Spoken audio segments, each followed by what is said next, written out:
Butun dunyo bir tomchi suvda aks etgani kabi, bir odamning taqdiri ham butun bir davrni o'z ichiga olishi mumkin.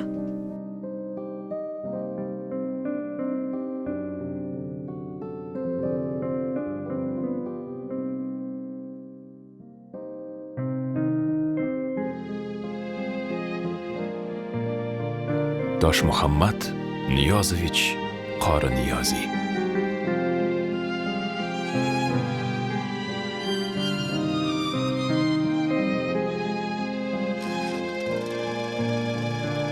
U bir vaqtning o'zida fojiaviy va ziddiyatlarga boy davrda yashagan zamonlar tengquridir. U 20-asrning bo'ronli ibtidosini, to'ntarish va inqilobni ko'rdi. Tub o'zgarishlarning guvohi va qatnashchisi bo'ldi. Uning taqdiri orqali yangi dunyo barpo etish ishtiyoqi jo'sh urdi. Uning yuragida urush chuqur iz qoldirib o'tdi. Orzular, g'alabalar, ishonch va umidsizlik bo'lib o'tdi. Ammo hamisha uning tabiatida astoydil ishlash, ilm olish va o'z bilimlarini boshqalarga ulashish istagi namoyon bo'ldi. Bu uning bosh fazilati edi. U dunyoning rang-barangligini angladi, yuksalishga erishdi, adolatsizlikni boshdan kechirdi. U ayol muhabbati va sadoqatiga musharraf bo'ldi. Bolalari va nabiralari hayotga kelganidan quvonch hissini tuydi. Qanchalar qiyinchiliklarga boy va mashaqqatli bo'lmasin, hayotni sevar edi. Darhaqiqat, uning taqdiri butun boshli davrni qamrab oldi.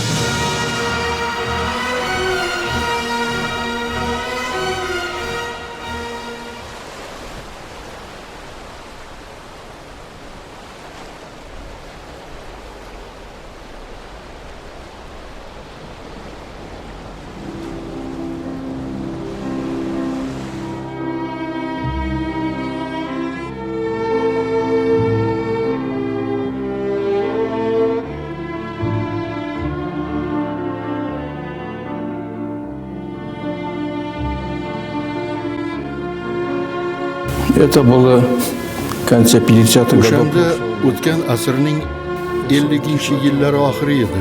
Qishloqdagi hovlimda yer chopayotgandim. Ayvonda radiopriyomnik ilinib turardi. Shu payt akademik Qori Niyoziyning nutqini berib qolishdi. U baxt nima o'zi degan mavzuda so'z yuritdi va o'z nutqini baxt bu chin dildan bajarilgan mehnatdir degan qisqacha ta'rif bilan yakunladi. Har bir xalqning tarixida uning madaniyati, ilm-fani, ijtimoiy ongi holatini oldindan belgilovchi faoliyati turli yo'nalishlarga ixtisoslashgan shaxslar mavjud. O'zbek xalqida esa bu Toshmuhammad Niyozovich Qori Niyoziydir. U fidoyi inson, o'rtamiyona inson bo'lish qobiliyati unga xos emas.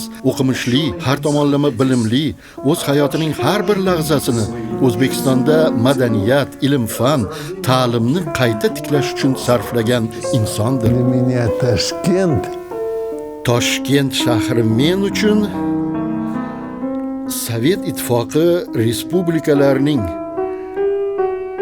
atoqli o'zbek olimi, ma'rifatparvar, faylasuf,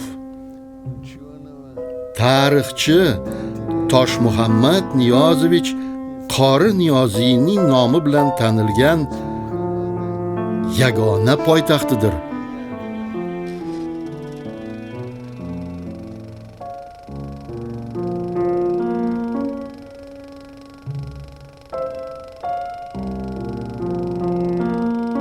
Bir 1987-yilda Sirdaryo yoqasidagi Xo'jandning eski shahar qismida Kosib Niyoz oilasida o'g'il farzand dunyoga keldi. Unga Toshmuhammad deb ism qo'ydilar. Niyoz she'rlar yozar, musulmonlarning diniy kitoblarini yod bilardi. Shu sabab uning ismiga sharafli qori qo'shimchasi qo'shilgan. Bu esa Qur'oni Karimni mukammal biluvchi ma'nosini anglatadi. Qori Niyoz o'g'lining savodli inson bo'lib yetishini orzu qilardi. Shu sabab uni eski maktabga yubordi. U yerda kichik Toshmuhammad Qur'onning ko'plab suralarini mufassal yod oldi. Kaltak hatto ayiqni ham savodli qiladi deyishardi o'sha paytlarda hazil-huzul bilan. Qori Niyozning ishlari u qadar yurishavermadi. Muhtojlik uni xo'jandni tashlab chiqib, ish qidirishga majbur qildi. 1909-yilning kuzida o'g'li Tosh Muhammad bilan birga ular shimol tomon, o'sha davrlardagi zamonaviy Skobelev, keyinroq Farg'ona deb nomlangan shaharga yo'l olishdi. Oila tarqalib ketgandek edi. Tosh Muhammad va uning otasi Skobelevda yashab ishladi. Mohir so'zanadozlar buvisi va onasi esa xo'jandda qolishgandi. Qori Niyoz o'z hunarini tashlashga majbur bo'ldi. U xashak, arpa va pichan sota boshladi. Biroq o'g'lini rus tuzem maktabiga joylashga muvaffaq bo'ldi. Bu yerda yosh Tosh Muhammad arifmetika, rus tili, fizika, matematika asoslari, tarix, geografiya va boshqa fanlarni o'rgandi. 1916-yilda ushbu maktabni muvaffaqiyatli tamomlab, tarjimon bo'ldi. Ular Qo'qonga ko'chib o'tishdi. Bu ajib shahar yosh Tosh Muhammadning hayotida katta rol o'ynadi. Olgan bilimlari tufayli dunyo uning oldida keng ochilgandek edi. 1917-yilda 20 yoshli yigit bu yerda mustaqil ravishda yangi turdagi zamonaviy o'zbek maktabini tashkil etadi. Xuddi shu yillarda u o'zi uchun butun hayoti davomida saqlab yurgan muhabbatini, teatrning afsonaviy dunyosini kashf etdi. Yosh aktyorlar, shoir, rejissyor va dramaturg Hamza Hakimzoda Niyoziy bilan tanishdi. Tosh Muhammad Niyozovich Qori Niyoziy atoqli olim, pedagog, jamiyat va davlat arbobi edi. U o'tgan asrning 20-yillari boshida birinchi Sovet o'zbek boshlang'ich maktablarini tashkil etdi. Birinchi o'zbek pedagogika texnikumini tashkil etishda ishtirok etdi, keyinchalik o'zi unga rahbarlik qildi. Sizga ma'lumki, Qo'qon Farg'ona vodiysining eng qadimiy shaharlaridan biri. Unda ko'plab ziyoli insonlar yashab o'tgan. Shunday ajoyib insonlardan biri Tosh Muhammad Qori Niyoziydir. 20-yillarda Qo'qon shahrida uning ishtirokida 18 ta maktab va o'qituvchilar uchun kurslar tashkil etildi. 20-yillarda ushbu kurslarda 200 kishi ta'lim oldi. Qo'qonning yangi maktablaridan biri asosida o'qituvchilar uchun kurslar tashkil etish maqsadida viloyat pedagogika texnikumiga tamal toshi qo'yildi. Qo'qon bu makondan ko'plab akademiklar, madaniyat, ilm-fan va davlat arboblari yetishib chiqqanligi bilan dong taratgan edi.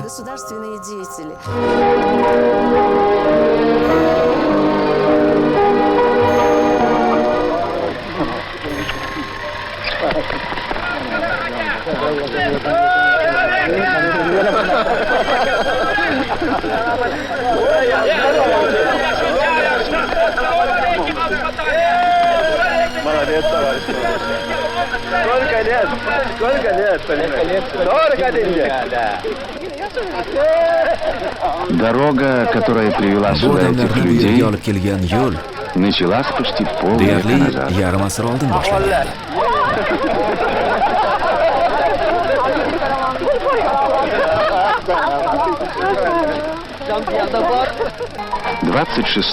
Bu odamlarni bu yerga olib kelgan yo'l deyarli yarim asr oldin boshlangan edi.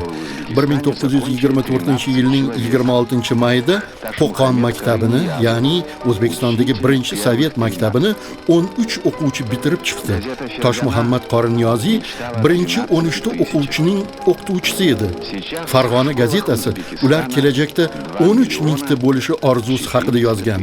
Hozirgi paytda O'zbekiston maktablarida 2.450.000 o'quvchi ta'lim oladi.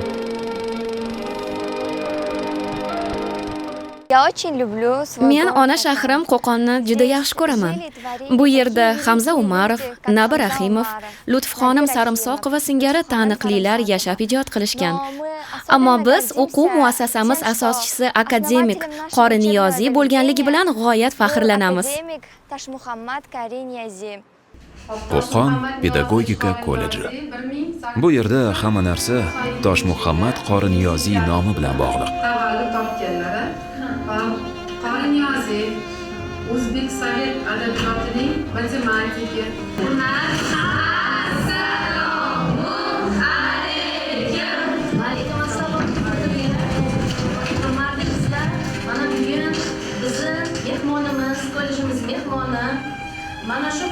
ichidan salkam 20 yil rahbarlik qilgan Bugungi kunda kollejning sobiq direktori Salomatxon Abdullayeva ushbu maktabning asoschisiga bag'ishlangan dars mashg'ulotlarini olib boryapti. Tashkil etilsin va qori niyoziy domla shunga direktor qilib tayinlansin degan.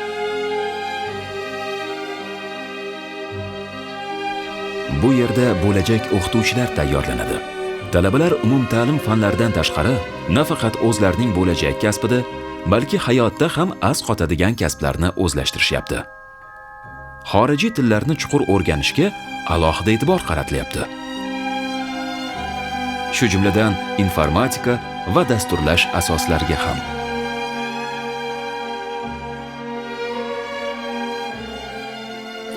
Men Qo'qon pedagogika kolleji direktori bo'lib ishlayman. Lekin bungacha ushbu dargohda 25 yil ishlaganman. O'quvchilarimiz va jamoamiz kollejimiz asoschisi akademik Qori Niyoziy bo'lganligidan juda faxrlanishadi. O'zbekistonda ilm-fan haqida gapirganda, albatta birinchi navbatda ota-bobolarimizni esga olishimiz kerak. Bo'sh joyda hech nima ro'y bermaydi. Kelinglar, algebra va informatika fani asoschilari Al-Xorazmiy, Beruniy, Ulug'bek, Ibn Sino, Al-Farg'oniy kabi ulug' ajdodlarimizni esga olamiz. Ular buyuk insonlar bo'lishgan. 20-asr zamonaviy ilmiy maktablar paydo bo'lishi davri. O'zbekistonda ilm-fanni rivojlantirishning birinchi kashshofi ham akademik Qori Niyoziy va uning o'qituvchisi Vsevolod Ivanovich Romanovskiydir. Qori Niyoziy milliy kadrlar ichida birinchi professor, Fanlar akademiyasining birinchi prezidenti, birinchi mehnat qahramoni bo'ldi.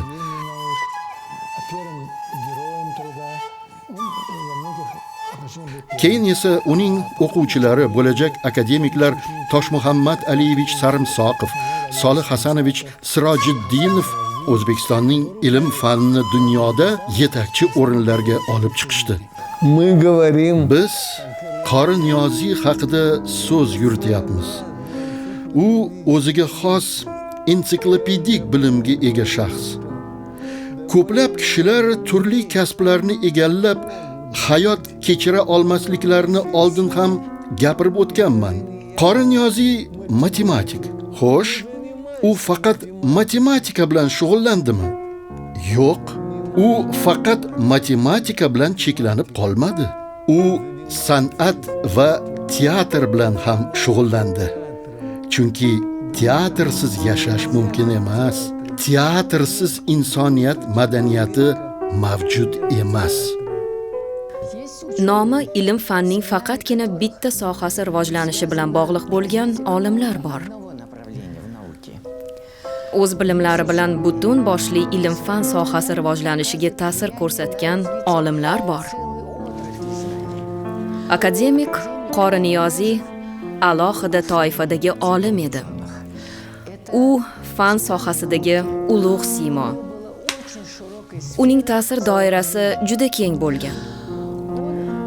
U nafaqat matematikani rivojlantirishdi, balki uning tarixida ham, sharqshunoslik va astronomiyada ham katta rol o'ynagan. Xalqimizning ma'rifati, madaniyati va ma'naviyatida uning roli buyukdir. Bu nafaqat bizning xalqimizga, balki butun O'rta Osiyoning xalqlariga taalluqli.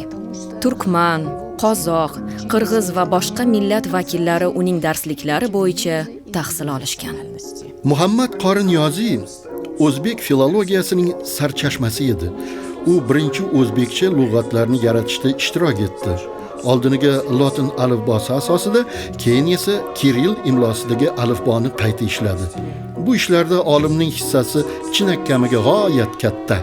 Masalan, Vladimir Dal yoki Sergey Ojegov kabilarning kuchi bilan qiyoslash mumkin. O'sha davrlarni eslab, Qori Niyoziyning o'zi so'z va iboralarni shunchaki to'plamaganini, balki qiyoslash orqali mutlaqo yangi tushunchalarni yaratganini aytgan edi. Uning yaratganlaridan hozirda Sho'rolar o'lkasining barcha nuqtalaridagi ko'plab turkiy tilli xalqlar foydalanishadi.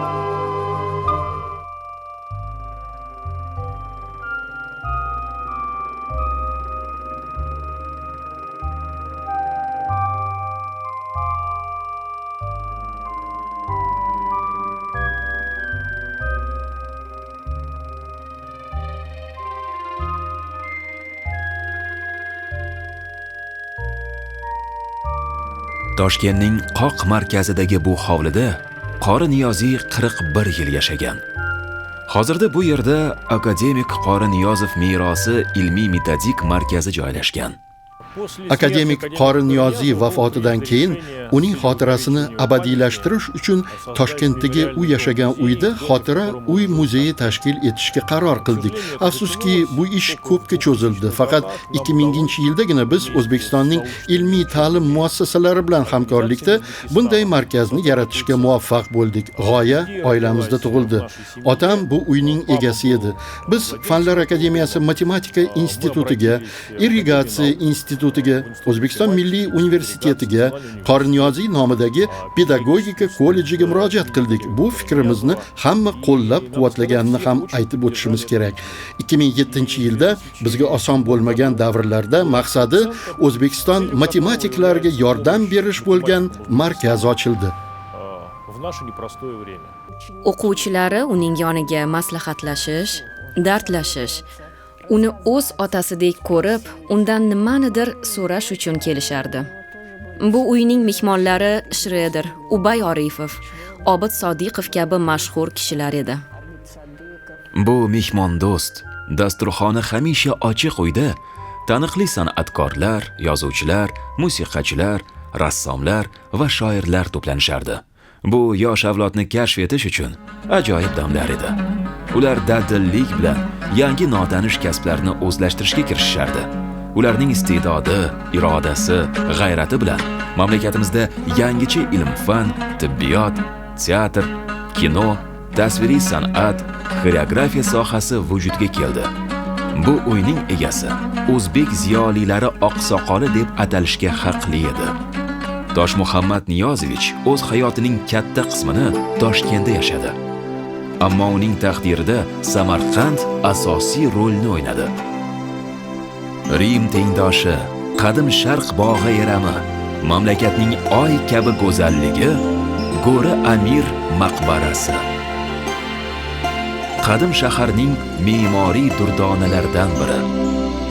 Buyuk sohibqiron va bunyodkor Amir Temurning ijod mahsuli. Go'ri Amir uning suyukli nabirasi Muhammad Sultonga atalgan edi. U Temurning o'zi, o'g'illari va nabiralari maqbarasiga aylandi.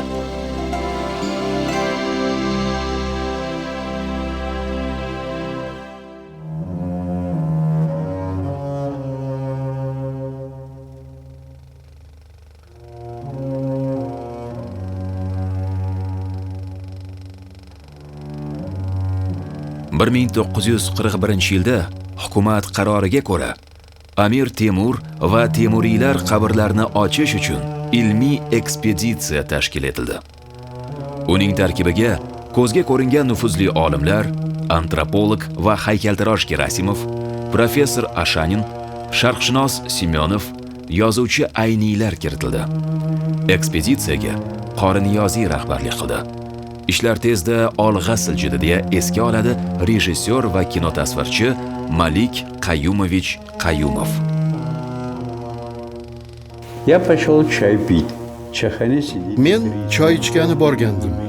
Choyxonada 3 keksa kishi o'tirardi. Ular Temurning qabrini hali ochishmadimi deb so'rashdi. Men esa yo'q, endi ochishadi dedim. Tegmanglar, bo'lmasa urush boshlanadi deyishdi ular menga. Qori Niyoziyning qulog'iga bu haqda sekingina shipshib qo'yishga bordim. Qori Niyoziy Semyonov va Ayniy domlani chaqirdi. Ular kelishdi, o'ylab qoldilar. Ayniy domla qizishib gap boshladi. Bu eski kitoblardan olingan gap emasligini, balki zamonaviy kitoblarda shunday yozilganini uqtirdi. Keksalar xafa bo'lishdi. Bir ikkita samimiy so'zlarni aytib chiqib ketishdi.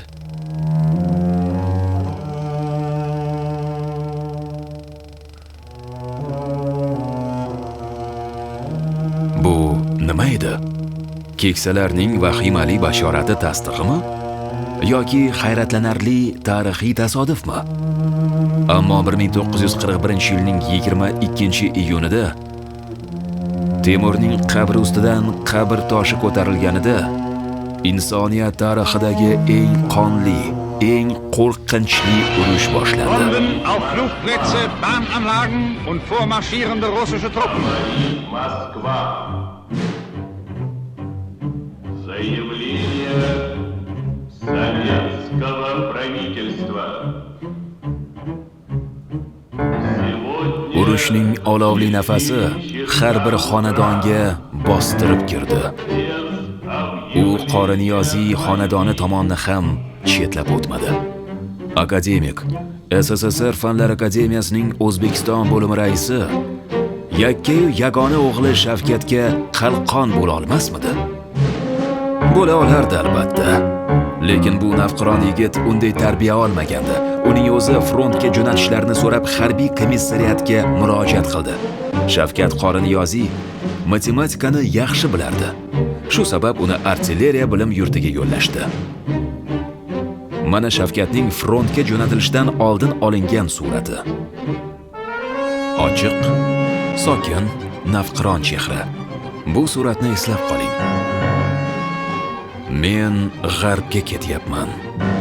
Men seni quyoshim deb atayman. Xo'ngrab yig'laganing nimasi? Bamisli quyosh kabi. Tong saharda yana sharqqa qaytaman. Faqat yurak behudaga bezovta. Xavotirlanma. Tong otishiga uzoq qolmadi.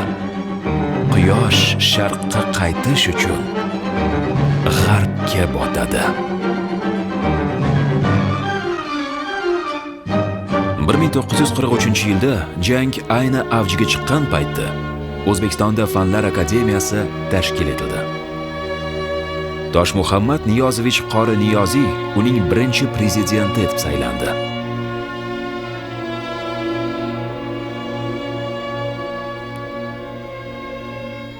Ushbu og'ir kunlarda u nimalarni o'ylardi? Shubhasiz fikr va xayoli suyukli o'g'li Shavkat haqida, qizi Dinara, rafiqasi Oysha xonimda edi. Ammo mamlakatning umumiy taqdiri uning kelajagidan ko'proq tashvishlanardi. G'alaba. U juda qimmatga tushdi. O'g'li Shavkat uyga qaytdi, tirik va sog'-omon. Bu ikki fotosuratni qiyoslang. Shunda u urush olovida nimalarni boshdan kechirishiga to'g'ri kelganini tushunasiz. Shavkat Toshmuhammadovich nega keyinchalik professional harbiy raketa texnikasi konstruktoriga aylanganini ham. Moskvadagi mashhur g'alaba paradidan so'ng SSSR Fanlar Akademiyasining yubiley sessiyasi hamda 2 haftalik ilmiy anjumani tashkil etilishida chuqur ma'no bor. SSR ittifoqi katta teatridagi tantanali yig'ilishda bu zalda Sovet ilm-fani va ziyolilarning eng zabardast yaxshi vakillari to'planishdi. Akademik Qori Niyoziy uning ishtirokchilaridan biri bo'ldi. Prezidiumda akademik davlat va jamiyat arboblari, mamlakatimiz olimlari o'z tadqiqotlari bilan jahon ilm-fani va jamiyat rivojiga beqiyos hissa qo'shdi. Sovet olimlari mahalliy va jahon ilm-fanining eng yaxshi an'analarini rivojlantirishyapti. Sovet ittifoqi xalqlari xo'jalik va madaniyatni taraqqiy ettirishda ularning yutuqlaridan foydalanishyapti.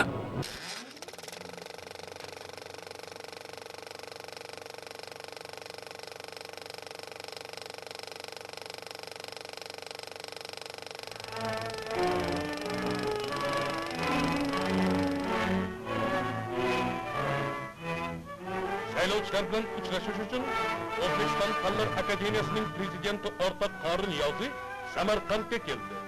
U O'zbekiston olimlari oldida turgan muhim vazifalar to'g'risida so'zladi.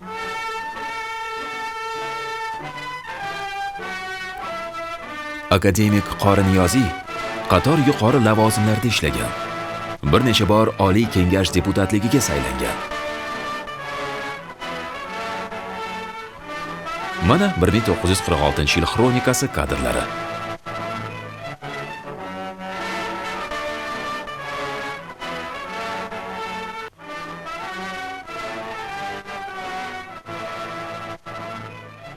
Qori Niyoziy tunlari ishlashni yaxshi ko'rardi. Shovqin va kunduzgi behalovatlik tugaganida u ko'p o'qir va yozardi. Axir chuqur bilimlar chuqur shubha gumonlarni keltirib chiqaradi deyshadi.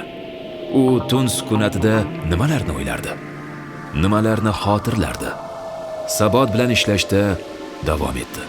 Institutda dars berar, ilmiy tadqiqotlar bilan shug'ullanar, jamoatchilik ishlarini yuritardi.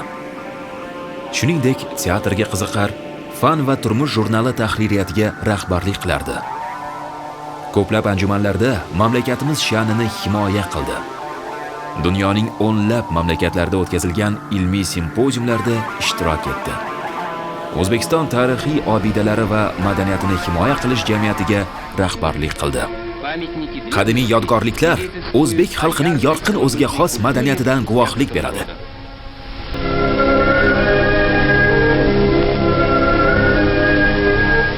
Toshkent.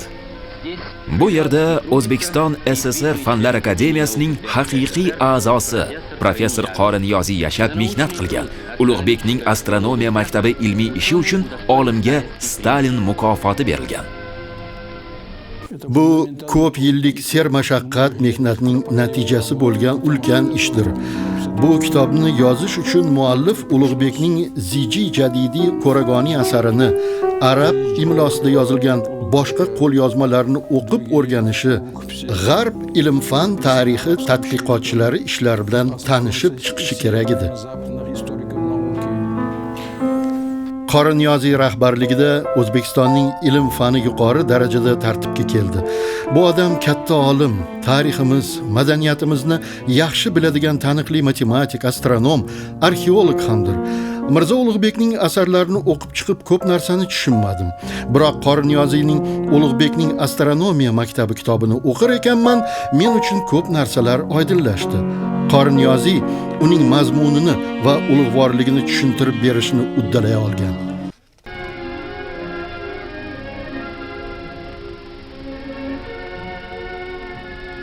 Профессор Кары Ниязов ознакомил пионеров Самаркандской школы с историческими местами, где жил и работал Улугбек.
Hammasidan ham ko'proq menga uning to'la unum bilan ishlash, vaqtni qadrlash, mantiqli fikrlash va haqiqat uchun kurashish degan hayotdagi maslagi yaxshi ta'sir qildi.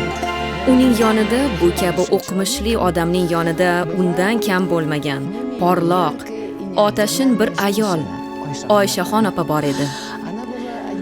U respublikamizdagi birinchi ayol pedagoglardan biri edi.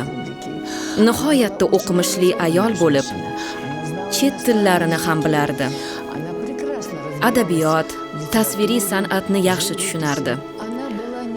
U akademikka shunchaki rafiqa emas, balki uning hayotdagi fikrdoshi ham edi.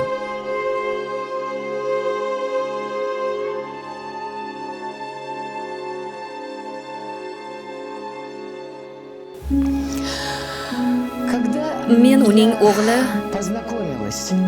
Shavkat Toshmuhammedovich va nabirasi Shavkat Shavkatovich bilan tanishganimda shunday xulosaga keldimki, baribir bularda Qori Niyoziyga xos intellekt geni mavjud. Qori Niyoziyning qizi Dinaraxon men bilan bir fakultetda, bitta kursda, bir guruhda o'qigan. Bir vaqtning o'zida konservatoriyada ham o'qirdi. G'afur G'ulom u haqda ajoyib she'r bitgan. 1945-yilda urush tugaganida musiqa festivali o'tkazildi. Sovet delegatsiyasi tarkibida Dinara Qori Niyoziy ham bor edi. Aynan bu avlodda tabiat bir dam tinim olmagan. Na bolalarda, na nabiralarda, na evaralarda. U jonli tabiatni sevardi. O'z xonadonini, bolalarini, nabiralarini yaxshi ko'rardi. G'oyatda bandligiga, ishi qizg'inligiga qaramay, Toshmuhammad Niyozovich ularga imkon qadar ko'proq e'tibor va mehr ko'rsatishga harakat qilardi. U ko'p vaqtini men bilan o'tkazar, ertaklar aytar, kitoblar o'qib berardi. Uning qistovi bilan men Mayn Rid, Jules Verne'ning barcha sarguzasht asarlarini qayta boshdan o'qib chiqdim. Bobom biz kichik bolalarni men va xolavachalarimni kabob tayyorlashga qanday o'rgatganini hali ham eslayman. Kabob juda mazali bo'lardi. Toshmuhammad Niyozovich Qori Niyoziy har tomonlama bilimdon kishi edi. Uning barcha mehnatlari bilimning hamma sohalarini o'z ichiga qamrab olgan. Uni Ulug'bek bilan qiyoslash mumkin. Axir nafaqat astronom, balki O'zbekiston va O'rta Osiyo tarixi fanlari bilimdoni ham edi. Xalqimiz madaniyatiga taalluqli barcha narsalar bu kitobda o'z aksini topgan. Men qadim tarixni nazarda tutyapman. Mana bu kitob esa bu O'zbekistonning bugungi madaniyati, bugungi 20-21 asr madaniyati. Bu yerda ilm, fan, madaniyat, san'at, badiiy adabiyot, kino san'ati va xoreografiya hammasi o'z aksini topgan.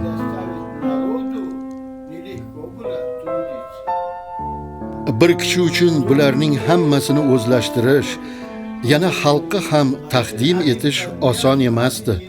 Faqatgina har tomonlama bilimli olimgina buni qila olardi. Bu kitobda Qori Niyoziy hammasini yaxlit tarzda yoritgan. Bu uning mehnatsevarligidan, o'z xalqini sevishi, ilm, fan, madaniyatga bo'lgan muhabbatidan darak beradi. U qanchalar buyuk bo'lishidan qat'iy nazar hech qachon o'zining buyukligiga urg'u bermagan. Hamisha odmi va sipo inson bo'lgan. U o'zining kundaligida Vatan, sen qanchalar ulug'vor va go'zalsan. Sen mening faxrim, ko'z nurim, ilhom va ijod manbayim, kuch va quvvat, orzu va umidimsan deb yozgan.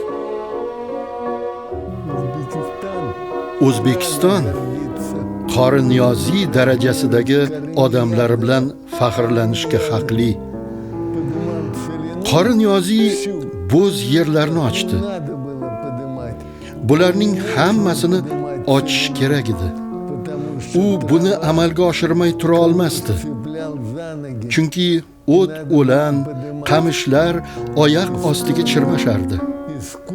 Tarix, san'at, matematika, kimyo, fizika hammasini ko'tarish kerak edi. Toshkent tasodif tufayli ilm-fan markaziga aylanib qolmadi. Bu ham Qori Niyoziyning xizmati. Bu ildizlar qayerda unganini esga olib o'tish darkor. Toshkentning bu ko'chasiga akademik Qori Niyoziyning nomi berilgan. Irrigatsiya va qishloq xo'jaligini mexanizatsiyalash muhandislari instituti. Toshmuhammad Niyozovich institutda unga asos solingan kundan boshlab, ya'ni 1934-yildan buyog'iga doimiy ravishda ishlardi. U 1970-yilgacha oliy matematika kafedrasiga rahbarlik qildi.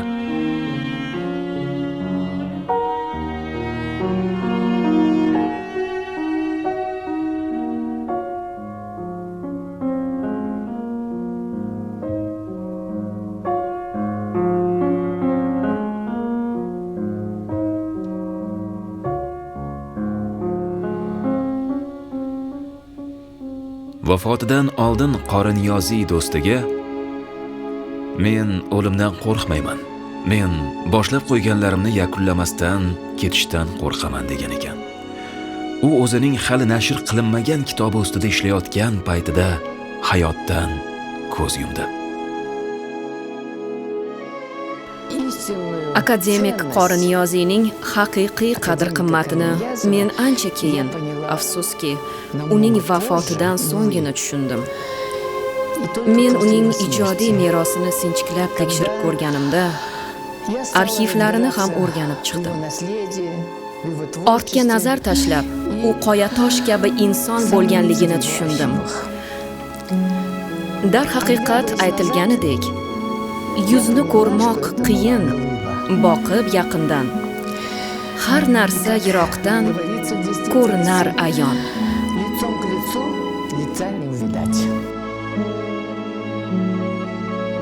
Toshmuhammad Niyozovich butun boshli bir davrni qamrab olgan to'la qonli, mazmunan boy, samarali hayot kechirdi.